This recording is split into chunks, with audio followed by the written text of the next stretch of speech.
C'est l'histoire d'un homme qui hérite d'un commerce, le commerce de son père, florissant avec beaucoup de clients.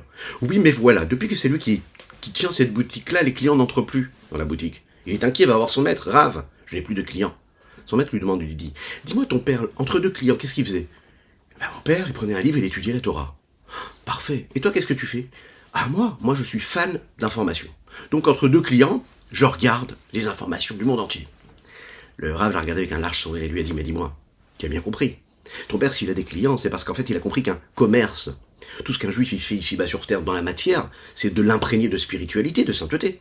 Donc, entre chaque client, il élève ce qu'il a gagné, il élève ses clients qui entrent dans sa boutique en étudiant la Torah. Il élève son énergie. Faisons de même. Vous l'avez compris. Faisons cela. Imprégnons notre vie matérielle physique de sainteté et de pureté. Boker Tov les Koulam, bonjour à toutes et à tous. Infiniment heureux de vous retrouver en cette magnifique matinée que Dieu nous offre sur la terre. J'espère que vous allez bien. N'hésitez pas à partager et liker cette publication parce qu'elle permet peut-être à un juif d'étudier la Torah, la Chassidoute, et par cela faire venir le Mashiach.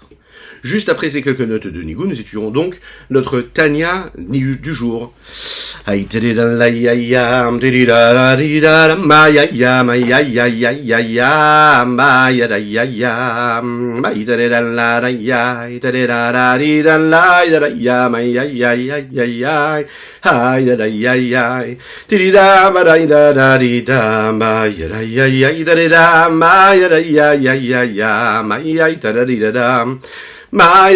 ya ya ya, Maya da ya ya da da, Maya da ya ya ya ya, Maya da da da. Ay da ya ya ya, Maya da ya ya ya, da da la ya, Maya ma ya ya ya ya, da la ya ya ya, Maya da da da ya ya, Maya da ya ya, da la ya, Maya ya ya ya ya. Da da la ya ya ya ya da da dam ba ba ba bam bam ba ya ya ya ya ya da da la ya ma ya da la ya ya ya ma da da ya ya ya ya hay da da dam. Nous étudions aujourd'hui Leilou Nishmat. Leilou Nishmat Daniel Moshe ben Miriam, ainsi que Leilou Nishmat Nissim ben Esther Geta. Nous étudions pour la réfoua chez Lema, d'une petite enfant qui a besoin de nos prières. Odélia, Bracha, Bat Devorah, Léodite. Un petit enfant qui a besoin de nos prières. Elia, Yaakov, Nissim, Ben Yehoshua, Ariela. Nous étudions le Nishmat Avram, Nissim, Ben Sultana. Shlomodre, Ben Solika. Nous étudions le Nishmat Nathan, Avram, Ben Yosef, Verina, Fitoussi. Nous étudions le Nishmat Avi, Humori, Alav, Ashalom. Comment allez-vous? Parfait. Eh bien, sachez que ce monde-là physique et matériel dans lequel nous vivons doit être imprégné de sainteté, c'est ce que nous venons de dire. Parce qu'en fait, quand on sert Dieu, c'est ce que va nous dire le Tanya aujourd'hui, il y a deux façons de le faire.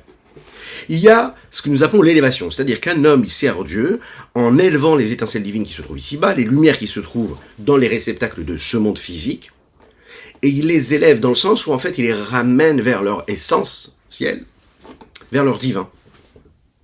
Deuxième mouvement, c'est d'attirer du haut vers le bas quelque chose. Ça veut dire que je fais descendre la lumière divine dans les réceptacles, dans ce monde-là. Le premier mouvement, c'est un mouvement où j'élève. Donc essentiellement, c'est un travail, c'est un service de Dieu qui est spirituel. J'éprouve de l'amour intellectuel, j'éprouve de la crainte intellectuelle. Je suis capable à ce moment-là de saisir et d'avoir un rapport avec la lumière du divin. Et à ce moment-là, j'ai un désir profond qui veut sortir, enfin qui me donne envie de sortir de ce monde-là physique matériel, de mon corps physique, de mes limites corporelles. Je veux m'attacher à cette lumière divine qui est au-dessus de tout. Oui, mais il y a l'inverse. Pas l'inverse, mais en tout cas, il y a une autre façon de servir Dieu. C'est du haut vers le bas. Ça veut dire que, essentiellement, je vais juste faire quelque chose qui correspond à faire descendre une lumière ici-bas. Je fais une mitzvah. Donc, en fait, le but, ce qu'il faut bien savoir, c'est que les deux sont nécessaires. Et c'est même pas seulement qu'elles sont nécessaires, ces deux façons de travailler, de servir Dieu, c'est qu'elles sont imbriquées l'une dans l'autre.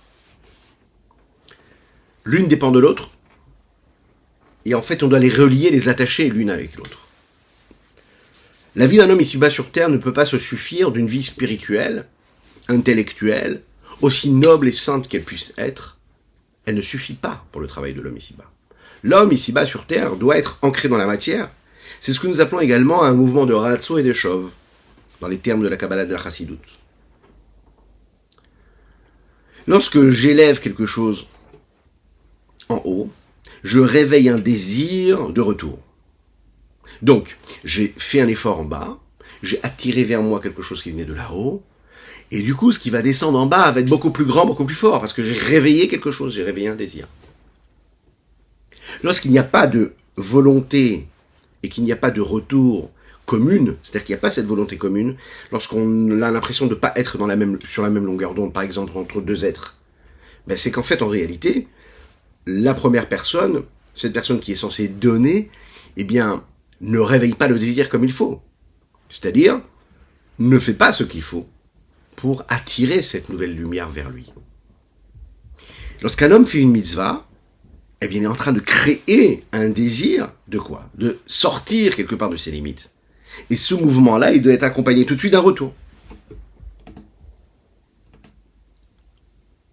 Si je suis juste en train d'élever ce désir-là et que derrière, je n'attire pas de retour, eh bien à ce moment-là, je me détache de mon réceptacle, de ce que je suis. Et ça n'est pas le but. Le but du divin et ce que Dieu veut dans son intention première, ça a toujours été l'influence, le don de la vitalité, de faire descendre la lumière ici-bas, dans le réceptacle et dans le monde, et dans les mondes. Le but, et on nous le dit, c'est qu'Akadosh Baruch Hu a voulu créer dans ce monde-là une demeure pour lui ici-bas. Alors, c'est quand même une réelle problématique qu'il y a, de réussir à faire les deux en même temps. C'est-à-dire, et d'un côté, créer un monde dans lequel je me détache de la matière, parce que j'ai envie de m'élever et de me sanctifier, de me purifier, et en même temps on me demande d'être là ici-bas. Alors regardons ici ce qu'il nous dit ici. Uvar Mikol Den. En dehors de tout ce que nous avons dit juste avant, c'est-à-dire dans la particularité que peuvent avoir les mitzvot maasiot, les mitzvot concrètes, par rapport et comparé à ce que spirituellement un homme est capable de faire.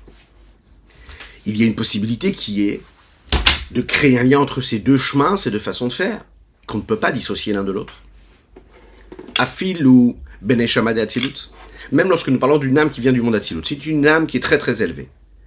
C'est pas seulement sa racine qui est dans le monde Hatzilut, comme par exemple toutes les autres Neshamot pourraient l'être.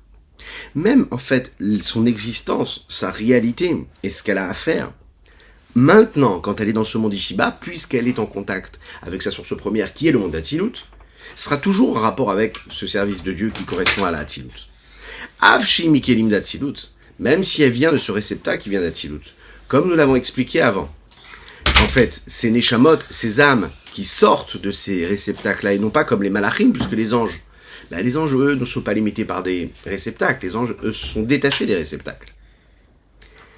Donc en fait, ils représentent non pas seulement la lumière d'Hatzilut, mais l'essence d'Hatzilut, puisqu'ils ne sont pas limités et ils ne sont pas enfermés dans ce corps-là. Et c'est également ce qui se passe, c'est ce qui se passe aussi avec le Nefesh, du Ruach, des Kelim, des réceptacles, du monde de Yetzira et du monde d'Asiya. De quoi nous parlons ici? Des Neshamot qui sont un peu plus basses, qui ont une source moins importante. Les Neshamot d'Hatzilut, c'est les Neshamot qui sont du summum, c'est-à-dire le monde, dès qu'il commence à avoir possibilité d'existence. Il y a ces Neshamot-là, ces Neshamot de Moshe Rabbeinu, des grands Sadikim. Il y a des Neshamot qui proviennent des mondes qui viennent d'en bas, qui ont un service de Dieu qui est moindre. Attention, hein, quand on dit moindre, c'est-à-dire un niveau moins élevé, mais on parle vraiment de quelque chose déjà de très puissant, de très grand. Qui correspond au monde de Bria, du Yetzira et Sia. Elles sont à des niveaux qui correspondent à ces mondes-là. Donc une Neshama qui vient du monde de Yetzira, c'est une Neshama qui est quand même élevée. Iné, Irechimu, ou bien on dit dans la parenthèse, l'amour et la crainte, ou la crainte et l'amour intellectuel qu'elles peuvent ressentir, mais orerim gamken bechelim d'Yetzira Asiya. Alors, faire attention, quand on dit ici un amour et une crainte intellectuelle, ressentir, ça pourrait paraître une contradiction. Il y a dans cet amour et cette crainte-là une idée intellectuelle, une froideur de l'esprit, qui n'est pas motivée par ce que j'ai pu ressentir, ce qui a pu me faire vibrer, mais par quelque chose que j'ai pu analyser, rechercher, approfondir et faire naître en moi parce que j'ai intellectuellement compris, saisi quelque chose.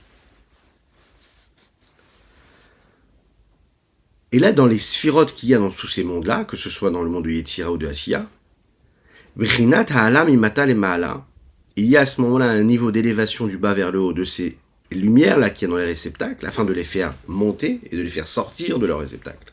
Mais Hitaruta diletata par un éveil du bas. Lorsque l'âme va travailler, va investir dans cet amour et cette crainte intellectuelle, ça va réveiller d'en bas une continuité, une suite.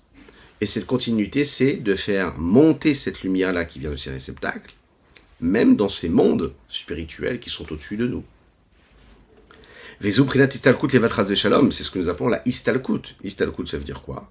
C'est-à-dire cette élévation-là qui nous permet de, a priori, de nous détacher, on dit Chas Shalom, parce qu'en fait le but ici, c'est pas de le faire. Le Noirzaken nous rappelle qu'un juif, il doit vivre ici-bas sur terre, il ne doit pas vivre ailleurs, il ne doit pas chercher à se détacher de ce monde-là, même s'il a envie de vivre quelque chose de beaucoup plus fort, beaucoup plus spirituel, beaucoup plus sain, parce qu'il trouve que le monde profane dans lequel il vit ne lui intéresse pas, qu'il aimerait se détacher de cela, détacher de la matière, de ses contraintes. On lui dit non, c'est pas du tout ça qu'il faut. Tu dois vivre ici, tu dois vivre dans ce monde-là. Tu vis dans ce, on l'a masé, dans ce monde-là. Aval bechinatam shachamim ala lemata. Maintenant, quand le travail il est fait du haut vers le bas, ou aller des mitzvot masiot davka l'amshech orbe kelim, comme nous l'avons dit, quand je fais un acte concret, je mets les téphilines, je mets une mezouza au l'intérieur de ma porte, et bien à ce moment-là, je suis en train de faire un acte concret, et j'attire de la lumière spirituelle, je fais descendre des forces de mon âme supérieure, qui sont complètement séparées de tout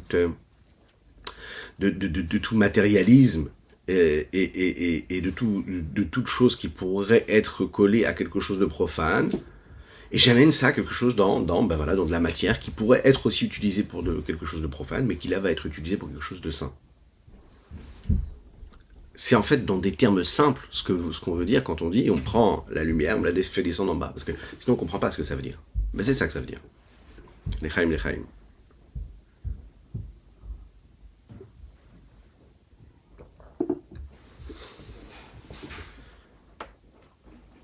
En fait, quand on parle de faire monter, de faire descendre, quand on parle de spiritualité, ça n'est pas du tout la même chose qu'on pourrait voir dans un mouvement physique et matériel.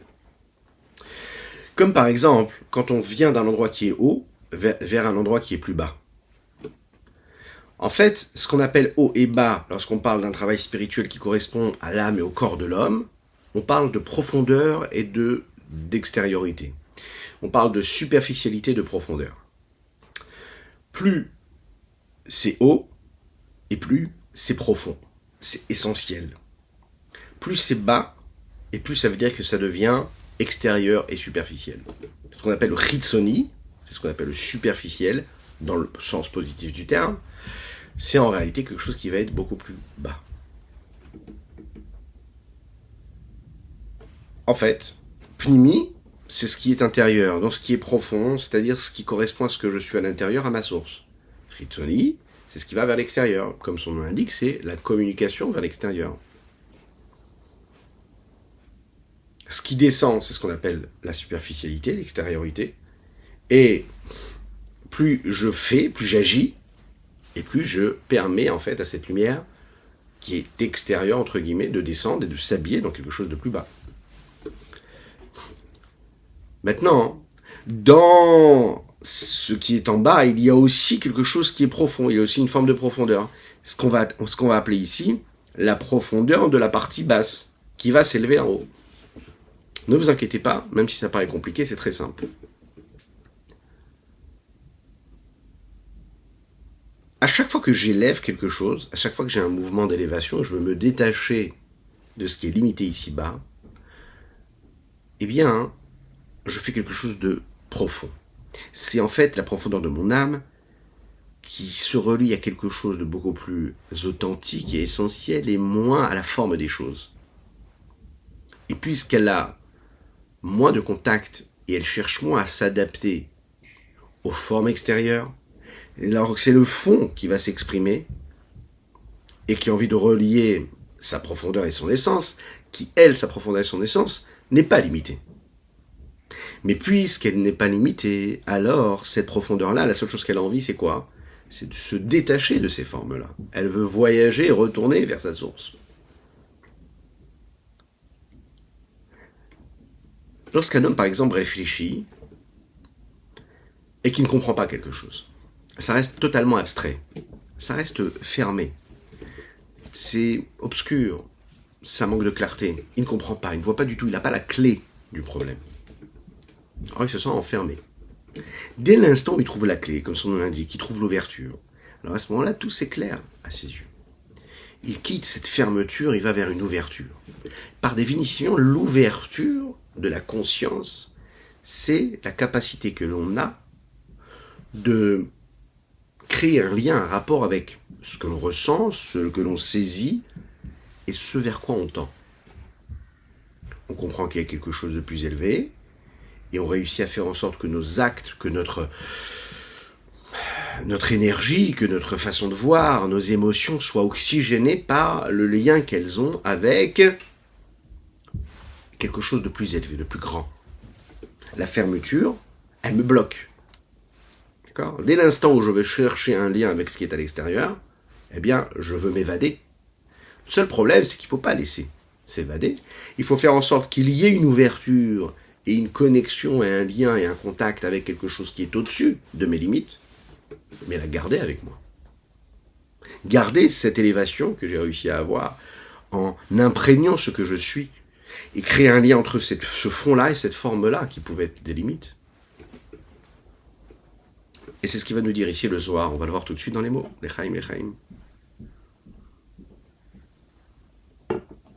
Important de le rappeler que nous étudions aussi aujourd'hui, c'est la Haskara de Sultana Bat Messaouda, qu'Akadosh Baruch Hu fasse que ces mots de Torah puissent être une source d'élévation pour son âme et des bénédictions pour ses enfants, ses petits-enfants, ses arrière-petits-enfants, dans la joie la plus totale, dans la sainteté la plus totale. Dites Amen, Amen. Si vous êtes en voiture avec des enfants, faites-leur dire Amen, Amen aussi, c'est important. C'est ce que dit le Zohar. Mais juste avant, nous allons lire dans les mots, les phrases d'avant, qu'on a expliquées oralement.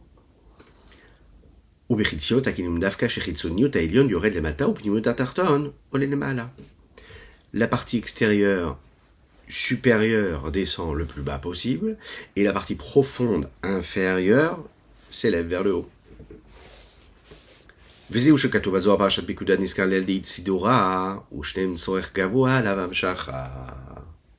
Comment?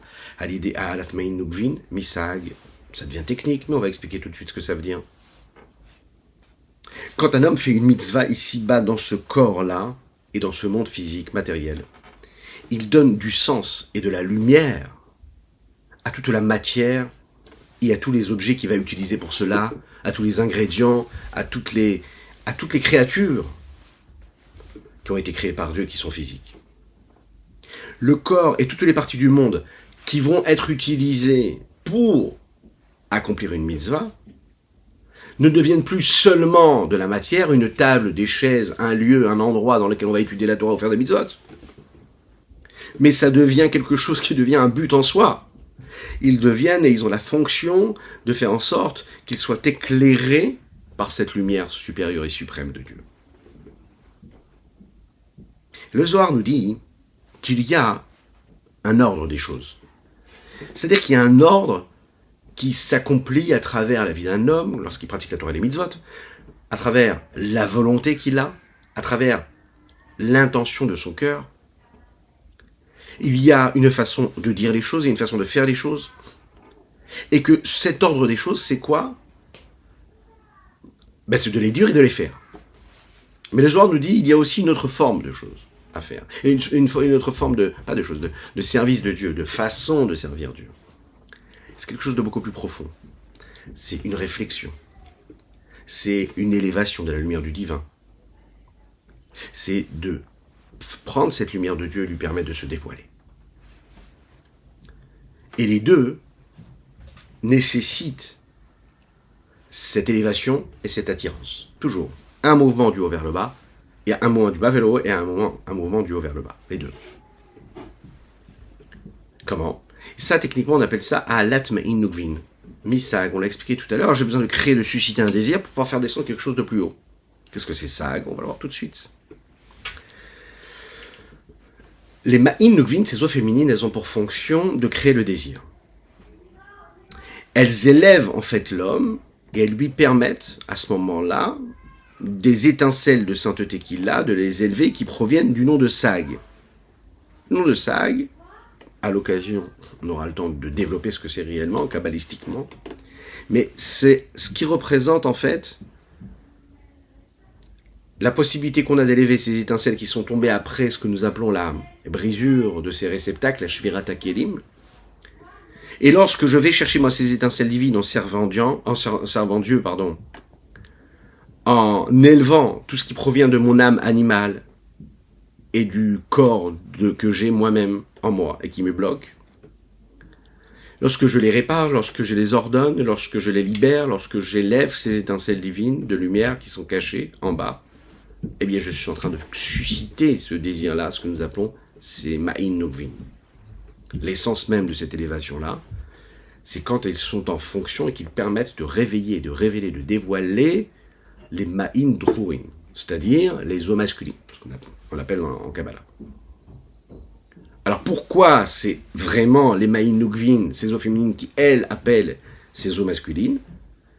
C'est parce qu'en fait, il précise ici, il dit, parce que ça vient de Sag. Et qu'est-ce que c'est Sag? Parce qu'il faut savoir que la racine de Ma'in Nugvin, ça vient du nom de Sag, Et qu'est-ce que c'est Sag? C'est ce qu'il y a de plus élevé, qui dépasse même le niveau de l'homme, qui lui est censé susciter ces Ma'in Nugvin, pour réveiller en lui les Ma'in Drurin. Mais puisque le Ma'in Nugvin vient de ça, qui est au-dessus même de l'homme, qui lui vient de quel nom? Il vient du nom de Ma, même est. Alors quand on réussit à créer cette élévation-là, ce raffinement, on est capable ensuite de créer un retour vers l'homme qui lui les a élevés. Alors vous l'imaginez bien, vous l'avez compris, on est capable d'attirer une lumière qui est beaucoup plus grande, parce qu'on est parti à la source des sources. Befrinat Ovada ou Milula, lorsque l'on va agir et parler. Comment est-ce que je suis capable de faire ce travail-là, d'élever et de créer et de susciter un appel d'une lumière qui est plus élevée, en réveillant ces Ma'in Nugvin? Eh bien, c'est quand, par exemple, j'utilise les vêtements, c'est-à-dire les outils qui sont à ma portée, à ma disposition, à savoir la parole. En fait, la Neshama, l'âme, elle est en rapport avec le haut, et lorsque la Neshama, l'âme, s'exprime à travers la parole, eh bien, elle se matérialise, elle communique. Donc, elle est attirée vers le bas. Lorsqu'elle fait une mitzvah, elle est en train de s'ancrer dans la matière, dans quelque chose de beaucoup plus matériel et de profane. Profane, attention, quand je dis profane, c'est-à-dire l'inverse de la Kedusha, mais ça peut être quelque chose de totalement neutre, hein, attention. Et là, à ce moment-là, elle est capable d'élever ces Ma'in Nugvin, ces eaux féminines-là, ce désir-là, de faire descendre quelque chose de plus haut. Les eaux tachlit et shtel shelut. On pourrait se dire, oui, mais est-ce que c'est vraiment obligé de faire comme ça? Est-ce que je peux pas être un juif intellectuel qui étudie la Torah parce que c'est joli? Un homme qui pratique la Torah parce qu'il a envie de pratiquer pour être bien, de faire ce qu'on lui demande de faire, est-ce qu'il a vraiment besoin de faire ce travail-là, de s'imprégner de ces notions-là, de chassidut, de Kabbalah? Je peux vivre indépendamment de ça? Mais la réponse est non. Parce que tout le système, tout le but de l'homme ici-bas sur Terre, c'est justement de créer un lien entre cette partie profonde de Dieu ici-bas sur Terre. Sinon, ça n'a plus de goût, ça n'a plus de... Comment est-ce qu'on peut tenir, comment est-ce qu'on peut pratiquer la Torah et les mitzvot quand on sépare ces deux mondes-là? C'est pas possible. D'ailleurs, c'est la raison pour laquelle il va nous le dire, le Rabbi Shlomo Zalman, il y a ce système-là, tout ce que nous appelons le Seder Ishtalshelut, l'ordre de l'enchaînement des différents mondes, qui lui est là pour matérialiser, pour nous permettre de visualiser avec des mots, avec des termes, avec des différences de niveau. Quel est ce contact, ce cheminement de la lumière de l'infini du Saint béni soit-il qui s'imprègne dans les limites du monde? Le but c'est quoi? C'est de dévoiler une lumière suprême, les matas en bas. Vélo, les ha'alot atarton les malas. Pas uniquement de faire monter ce qui est en bas vers le haut. C'est de faire monter ce qui est en bas vers le haut pour amener et susciter quelque chose qui est tout en haut et de le faire descendre ici bas. Chez Zénoël Aleficha, parce que quand je fais monter quelque chose qui est en bas, ce n'est pas un but en soi, c'est un besoin temporaire. Quelque chose qui me permet d'arriver à un intermédiaire qui me permet de créer quelque chose de plus grand. Le véritable besoin éternel, c'est quoi? C'est quoi, pardon? C'est de faire descendre cette lumière qui vient du haut vers les réceptacles ici-bas. Et même cette élévation-là, même quand elle est juste pour un instant, instantanée, eh bien, il faut qu'elle soit faite d'une certaine façon. Aliyot akelim, les rot elionim. Faire élever les kelim, les réceptacles, vers des lumières qui sont supérieures. Suprêmes. Lechaim, lechaim.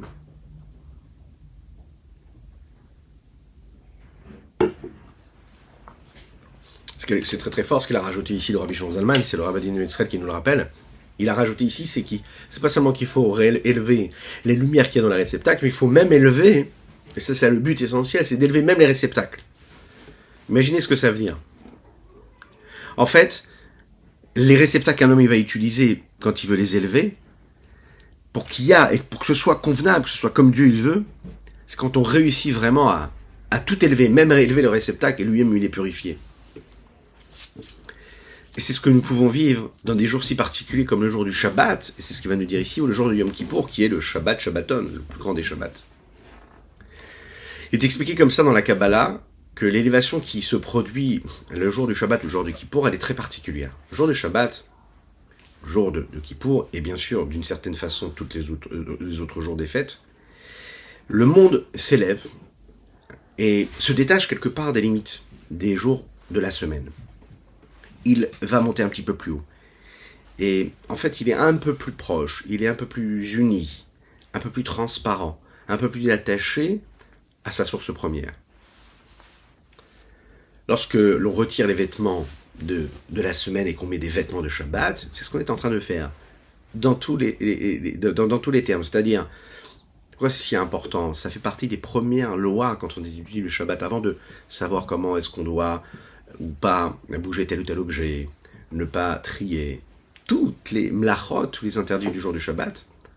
Si vous regardez bien les premières halachot, elles sont magnifiques, elles sont bienveillantes, elles sont belles, elles sont jolies. Elles nous parlent de quoi? De plaisir du Shabbat, de l'honneur du Shabbat. On nous dit il faut avoir une belle maison propre, une belle table. Il faut dresser une belle table avec de beaux mets, de beaux repas. On nous dit qu'il faut bien s'habiller. Il ne faut pas garder les mêmes vêtements le Shabbat et la semaine. C'est très très important. Alors on voit une halakha comme ça, on dit « Ah, c'est sympathique, oui, c'est pour se changer. Ben, je me suis changé hier, je me changerai demain. » Mais pas du tout. On dit qu'un homme, il doit avoir des habits pour Shabbat. Les réserver pour Shabbat. C'est une très grande mitzvah.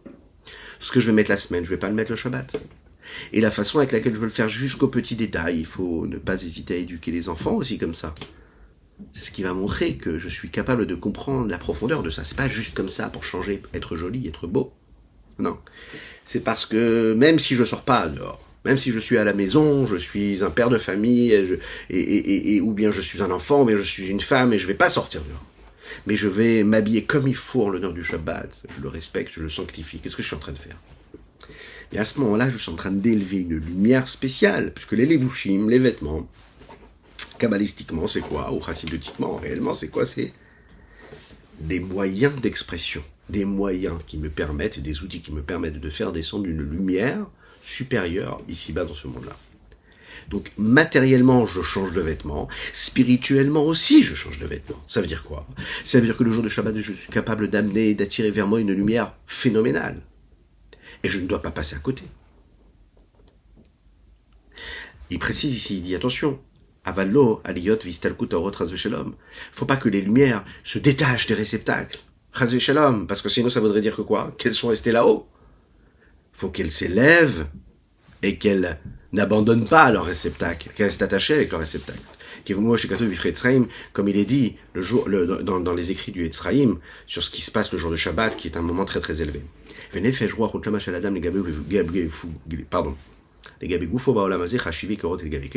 savoir que l'homme, à travers son âme et les différentes parties de son âme, à savoir Ruach, Neshama, Nefesh, par rapport à son corps dans ce monde-là, il est considéré comme des lumières par rapport au réceptacle. La même chose quand je sers Dieu. Le fait de servir Dieu avec l'amour et de la crainte intellectuelle, c'est un peu comme la lumière par rapport à une mitzvah concrète que je fais avec des réceptacles concrets, physiques. Et on conclut en disant, c'est la reine, c'est la raison pour laquelle Moshe Rabbeinu, lui, il a prié des tfilotes pour rentrer en Eretz Israël, lorsque Dieu lui a dit, tu ne pourras pas rentrer, va être un âne. nombre numérique, c'est 515 filotes, comme ce chiffre-là. Pourquoi? Parce qu'en fait, quand il prie, et de quoi il parle dans cette fila? Il parle Al-Kiyum Mitzvot Maasiot Davka. La seule chose qu'il voulait, c'est rentrer en Eretz Israël. Pourquoi? Parce qu'il voulait accomplir des mitzvot concrètes, et tant qu'il n'était pas en Eretz Israël, il ne pouvait pas accomplir les mitzvot qui dépendaient de la terre. C'est la raison pour laquelle Moshe Rabbeinu voulait rentrer en terre d'Israël. Vewadin et Digbour Gash Michel Trotéen, c'est la même chose quand, par exemple, nous avons un discours qui correspond physique à l'étude de la halakha de toutes ces mitzvot-là. De cette façon-là, on est capable de faire descendre les lumières dans les réceptacles et de faire en sorte que ces lumières-là qui sont dans les réceptacles ne s'élèvent pas juste sans rappeler un retour vers nous, mais qu'elles s'imprègnent dans notre monde matériel, dans notre limite, dans nos limites. Et c'est avec ces mots-là que nous conclurons ce Tanya du jour. Que Dieu fasse qu'on puisse vivre une journée de montée de grâce et de miséricorde, d'élévation et d'évolution personnelle de chacune et chacun afin d'arriver à une délivrance totale et complète, celle de la venue de Mashiach. À bientôt.